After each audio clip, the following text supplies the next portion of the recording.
अस्सलाम वालेकुम व्यूअर्स, मैं हूं आपकी होस्ट और आपकी दोस्त राबिया और आपको खुशामदीद कहती हूं हेल्थ सेंटर में।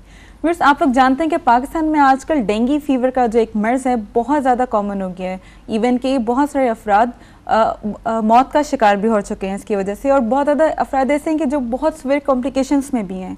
इसीलिए आज हम लोग बात करेंगे डेंगू फीवर के बारे में।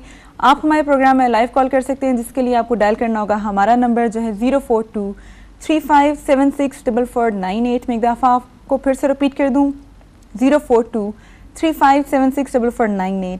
मैं आपको यहाँ पे बताती चलूँ कि आज हमारे साथ देंगे doctor Masood Akhtar Shaikh, chairman Pakistan medical society. वो हमें बताएंगे कि डेंगू फीवर क्या होता है और उससे किस तरह बचा जा सकता है। लेकिन इससे पहले हमने एक रिपोर्ट तैयार की है डेंगू फीवर के बारे में, आइए इसको देखते हैं। तिबी माहिरीन के मुताबिक ये महसूस हालात में पैदा होने वाला इंतहाई मुतअद्दी वायरस बुखार है, जिसे डेंगू वायरस खूनी बुखार या डेंगू हेमोरेजिक फीवर भी कहते हैं, जो कि एक खास किस्म के मच्छर एडिस एजिडी के काटने से हो जाता है। मुल्की तारीख के बदतरीन सैलाब और बारिशों की वजह से इस साल डेंगू वायरस का हमला बहुत शदीद हुआ है। WHO के सर्वे के मुताबिक हर साल दुनिया में 5 करोड़ से ज़ायद अफराद डेंगू बुखार का शिकार होते हैं और सालाना 20,000 से ज़ायद अफराद हलाक हो जाते हैं। दुनिया के 100 के करीब ममालिक में डेंगू वायरस फैलाने वाले 38 इकसाम के मच्छर हैं, जिनमें से पाकिस्तान में सिर्फ एक किस्म का मच्छर पाया जाता है। ये ख़तरनाक मच्छर गंदे पानी जोहड़ों में नहीं, बल्कि बारिश के साफ़ पानी, घरेलू वाटर टैंक के आसपास साफ़ पानी के भरे हुए बर्तनों, गुलदानों और गमलों वगैरह में जन्म लेता है। इसकी अलामात में तेज़ बुखार, सर में शदीद दर्द, आँखों के डेले में शदीद दर्द, तमाम जिस्म की हड्डियाँ और गोश्त में दर्द, भूख का मर जाना, मतली होना, ब्लड प्रेशर कम हो जाना, जिस्म का ठंडा हो जाना, ठंडे पसीने आना, बीमारी का दौरानिया 6 से 7 दिन। एहतियाती तदाबीर, ऐसी जगहों पर स्प्रे करें जहां मच्छर पैदा होते हैं। जहां पानी खड़ा होता है वहां पानी को खड़ा ना होने दें। मच्छरदानी यानी मॉस्किटो नेट का इस्तेमाल करें। घरों में साफ़ पानी को ढांप कर रखें। व्यूअर्स, आप लोगों ने देखी डेंगू फीवर से मुतालिक हमारी रिपोर्ट। आइए इस रिपोर्ट पर डिटेल बात करते हैं। डॉक्टर साहब से पूछते हैं कि डेंगू फीवर क्या है। जी डॉक्टर साहब, पहले तो मैं आपको खुशामदीद कहती हूँ अपने प्रोग्राम में। और अब जैसे हम लोग बात कर रहे हैं डेंगू फीवर के बारे में, क्योंकि पाकिस्तान में इसका जो आउटब्रेक है बहुत वास्ट लेवल के ऊपर हुआ है। तो मैं आपसे पहले पूछना चाहूँगी कि डेंगू फीवर होता क्या है, इसकी थोड़ी सी डिटेल बताएं। क्योंकि हम लोग अक्सर बात करते हैं जी डेंगू फीवर है, लेकिन हमें ये नहीं पता कि डेंगू फीवर है क्या। जस्ट हमारे लिए कुछ स्पेलिंग्स हैं, कुछ अल्फ़ाबेट्स से ज़्यादा कुछ नहीं होता। तो हमारे व्यूअर्स को आप बताइए जी।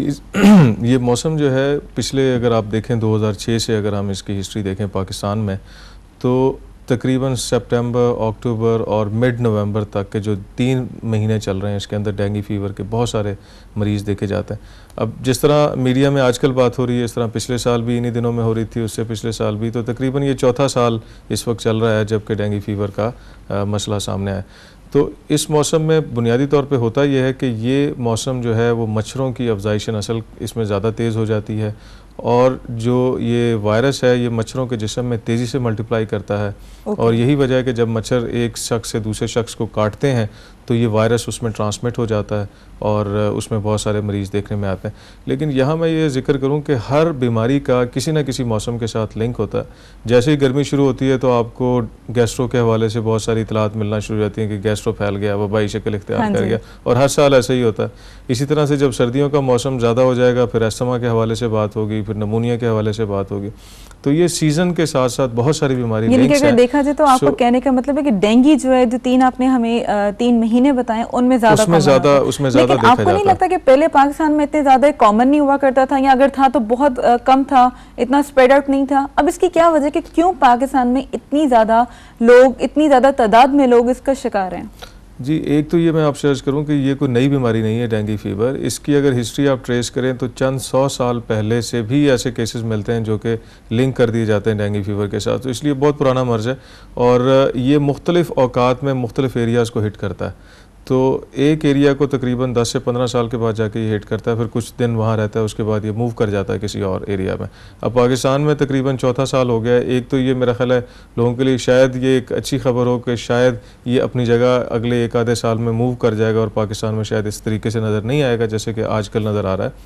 और दूसरी बात यह है कि मीडिया के अंदर क्योंकि ये चीज़ आ जाती है तो लोग सुनना शुरू हो जाते हैं, लोग उसके बारे में थोड़ा परेशान ज़्यादा हो जाते हैं। तो इसलिए यहाँ मैं ये जिक्र करूँगा कि इस मौसम में बहुत सारे लोगों को जो नज़ला ज़ुकाम है या बुखार है या मलेरिया है या टाइफाइड का बुखार है या इवन किसी और बीमारी के साथ लिंक है, ट्यूबरकुलोसिस के साथ है, तो जैसे ही उनको बहुत ज़्यादा बुखार होता है वो फौरी तौर पे अस्पतालों में भागते हैं और वो खौफ में मुब्तला हो जाते हैं कि शायद डेंगू फीवर है। मेरा ख्याल है कि वो खौफ के साथ साथ अपनी एक तरह से अपनी हिफाजत भी कर रहे होते हैं कि अगर उनको जरा सा भी कोई सिम्टम नजर आता है वो फौरन डॉक्टर के पास चले जाते हैं। और उसमें जितने लोगों के टेस्ट किए जाते हैं डेंगू फीवर के, उसमें से परसेंटेज कम है जिनके अंदर ये डेंगू फीवर नज़र आता है। तो चंद अलामात मैं आपके हवाले से ये बताना चाहूँगा कि अगर वो अलामात आएँ तो फिर डेफिनेटली आपको सोचना चाहिए।